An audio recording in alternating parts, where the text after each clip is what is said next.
Former Trump National Security Advisor Michael Flynn helped Robert Mueller's investigation so substantially that the special counsel recommended no jail time for lying to federal investigators. But should anybody be concerned in the president's camp or the president himself? And where will the Mueller probe go from here? Are they almost done? Let's ask former Assistant U.S. Attorney and Fox News contributor Andy McCarthy. Andy, you see the 7 pages? You see the redactions? What do you make of it?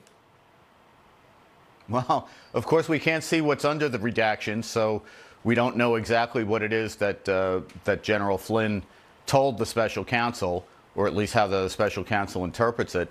But I think the part that we're able to see, Brian, is consistent with what I've been arguing for the last number of months and what some other people have observed, which is, number one, we're winding down toward the end of this. You don't let as a prosecutor, you don't let the cooperating witnesses get sentenced until you're at the end of the investigation and you can make an appraisal of how cooperative they've been.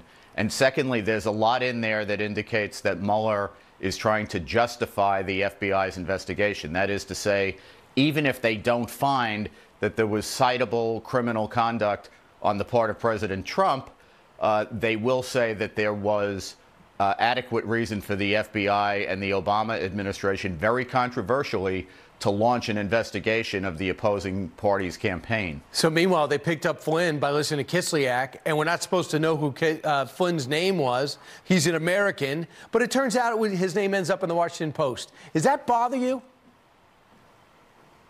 It bothers me in this sense, Brian.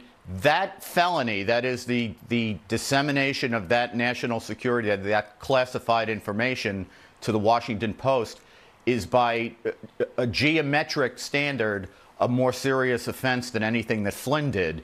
In fact, it wasn't until I actually, looking at this, I think Flynn, their rationale for prosecuting Flynn is the misstatements about Turkey and the fact that he should have registered with the Justice Department under the FARA provision, the foreign agent provisions, and that wasn't treated as a crime until Mueller came along. Generally, the Justice Department would tell you to get right with the law; they wouldn't make it a felony. But here we have this dissemination of FISA information, which is among the country's most closely held classified information.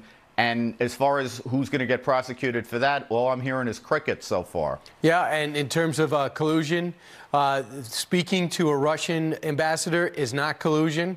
Speaking to an Israeli ambassador is not collusion. Not if you're That's called doing your job. Right.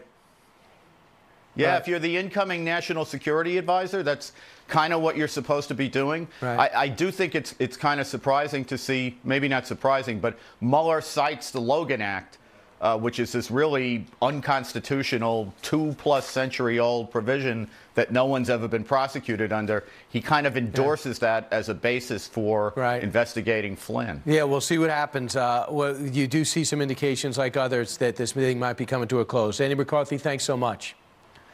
All right, meanwhile, coming up straight ahead, parents can now track their kids the same way police track criminals. Is that a good idea? GPS ankle bracelets? I think so.